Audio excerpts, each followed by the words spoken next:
वबरकातुहू। आज हम मौजूद हैं मंडी बहाउद्दीन में अवाम के साथ और इमरान खान के साथ। जिस तरह अवाम में जोश और खरोश है, जिस तरह लोग आ रहे हैं और इमरान खान से अपना मोहब्बत का इजहार कर रहे हैं, शायद हम हमारा जो मुल्क का जो इज्जत है पूरे दुनिया में, शायद वो इज्जत ना रह गई हो।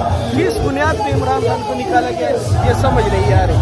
हम हक के साथ और अवाम ने इसको मुस्तरद कर दिया। आज अवाम के साथ निकाल दिया मंडी बहाउद्दीन के अवाम ने। हम पहले भी इमरान खान के साथ थे और अब भी इमरान खान के साथ। मैं रमजान के महीने में अल्लाह को हाजिर नाज़िर जान के कहता हूँ, मुझे उस काबे की कसम है, उन्होंने मुझे टिकटों भी ऑफर की, पैसे भी ऑफर की, लेकिन मैं